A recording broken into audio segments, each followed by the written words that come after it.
Assalomu alaykum, Romay do'koni suhbatchilari.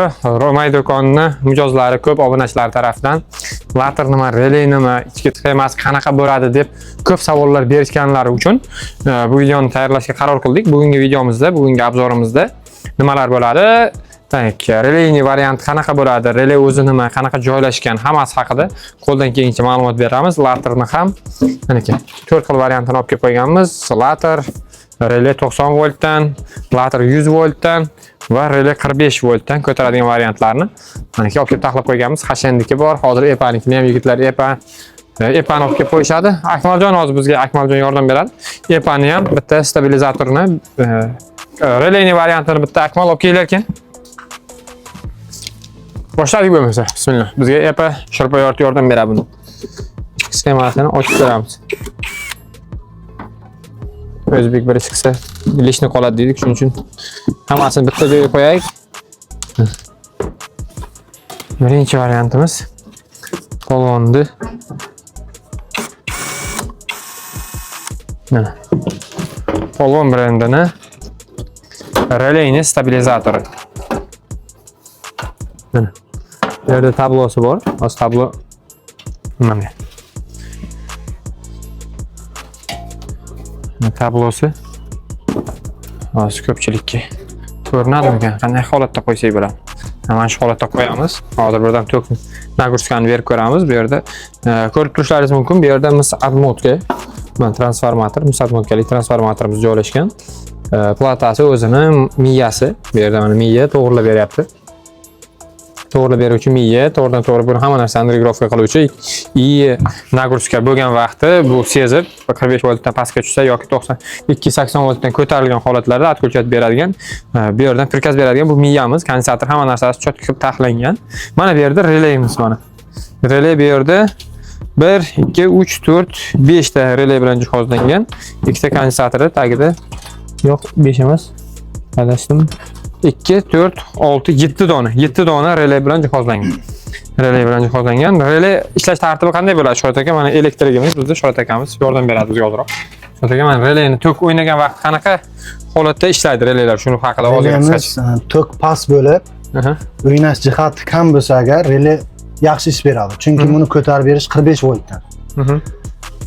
Bunga kimda toki misol uchun 100 dan tushib ketib 80-90 atrofida bo'lsa agar, misol uchun tok o'ynash tez bo'lmasa, relay ish beradi yaxshi. Bir xil stabil past bo'lsa, demak, relayning varianti ish beradi.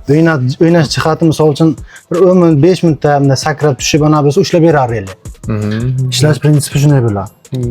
Davaychi, demak, bir tekshirib ko'ramiz shuni. Nima deysizlar? Akmal bitta proverka beringda. Demak, stabilizatorimizni ishga tushiramiz. Mana relay bu yerda ovoz chiqib, mana shu relaylardan mana bu yerda ko'rishingiz mumkin. 203 kelyapti. O'zi tok. Mana sana boshladi. Ketdi. O'zini puskavoy 5 sekundmi 7 sekund vaqti bo'ladi uni. Hozir mana 206, 207 tok kiryapti, 220 qilib chiqarib beryapti. Shundan Shorat aka, nagrushka beramiz. Mana foizini nagrushka berasiz, ko'tarila boshlaydi. Bemalol ushlayvering, o'z kabel o'zini yetadi.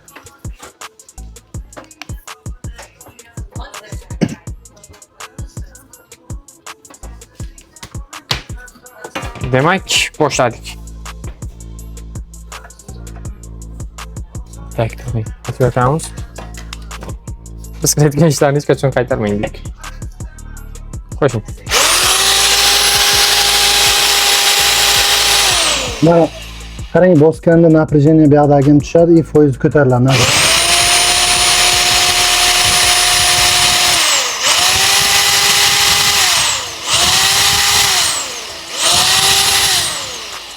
Mana hozir uchun ko'ryapsiz, pusk momentida bor-ku, nagruska 10% ga chiqadi. 5% ga tushadi. Shu значит, har bir narsani puskovoy momenti hozir bu yerda necha kilovat? Bu 1500 vatli narsa puskovoy momentida 3 kilovat. Ya'ni 1,5 kilovat. 1,5 kilovat, puskovoy momentida 3 kilovat rasxod qiladi. Hozir mana bu relayning ishlashini ko'rmadik. Davaychi yana kattaroq narsani qo'shib ko'ramiz. 20 da hamma narxlarda arzonligini. Bu hozir narxlar arzon bo'lgani uchun hozir hech narsa qolmayapti, tugab ketyapti. Gaykasini yechsak yaxshi bo'lardi. Yeching o'sha bu. Gaykasi uchib yana Ulab qo'ydingmi akajon? Shu o'zi later nima, relay nima ko'pchilik hozir later deyapsizlar shu nima? Tushuntirib ketsak ham bo'ladi-ku. Ya'ni mana ko'rsataylik endi, mana relayni o'z ko'rinishi mana shu. Aha. Mana shu narsalar relay hisoblanadi. Shularni bir ko'rsatib, o'tib, tanishtirib o'tib ketaylik deb ketdik.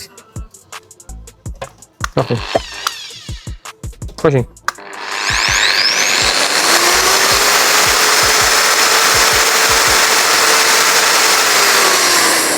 Turuvchi to'gam tushyaptimi? Turuvchi tushib ketyapti. Necha tushib ketyapti turuvchi?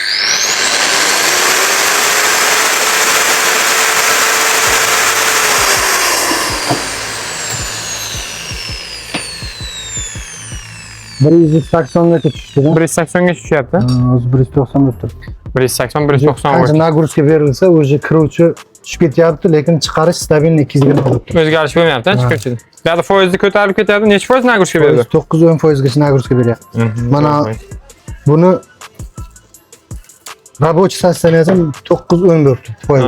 Demak, bunda 5% edi. Bunda 5 edi. Qancha kilovat ko'tarilgandan keyin nagruska ham oshib Mana ketyapti. shu uje 10 kilovatgacha narsa ishlatsangiz, maksimal uje mana bu foiz chiqib boraveradi. 100 kilovat 100% nagruska bo'lganda uje bu maksimalni 10 kilovatlik nagruskani beryapti. Keyin Shotaka yana bitta savol ko'p mijozlarimiz tomonidan tushayotgan. Mana bu 10 kilovatlik stabilizator olsam, 10 kilovatlik nagrushkamda ish beradimi, yo'qmi deb so'rayapti. O'zi 10 kilovat nagruskasi bor. Uyda Yo mana 10 kilovatlik uyida nagruskasi bor. O'shanga necha kilovatlik stabilizator qo'ygan ma'qul? 10 kilovatda kamida 15 kilovatli stabilizator qo'yasiz. 10 kilovatga demak 15 kilovatli stabilizator qo'yamiz. Shunday. Sababi qarang, uyda 10 kilovat напряжение bo'lgandan keyin u narsalarda konditsioner bo'ladimi, kirmoshina bo'ladimi, hammasi пусковой momenti bo'ladi. Shu пусковой moment hammasi bir vaqt qo'shilgan vaqtda o'zi ko'tarib bera olmaydi. 15 kilovat qo'ysangiz 5 kilovat bez nagruska ishlaydi o'sha zapas bilan turgandan keyin. Ushlab bera oladi. Hammasi bir vaqt ishlaganda. 10 kilovat degani bu 10 kilovatga 10 qo'yish kerak degani emas. Kamida bir 4-5 kilovat zapas bilan bez nagruska ishlaydi, qizimaydi, cho'tki ishlaydi. Demak, bu relay haqida tushuntirib bera oldik degan umiddamiz, xudo xolasa. Relayni qandayligini ko'rdilaringiz. Misol uchun kilovatiga qarab relaylar ko'payib ketaveradi, to'g'rimi? Misol uchun hozir 10 kilovat 7 ta bo'ladigan bo'lsa, 15 kilovatlikda 10 ta bo'lishi mumkin, 12 ta bo'lishi mumkin firmasiga qarab, to'g'rimi? Shunaqa bo'ladi. Shunday. Mana stabilizator tanlashda har doim siz relayni variant oladigan bo'lsangiz, tokingiz bir xil past bo'ladigan bo'lsa, ko'p o'ynamayotgan bo'lsa, relay qo'yiladi. Xuddi shunday. Agar tok o'ynayotgan bo'lsa, hozir laterni ko'rsatamiz.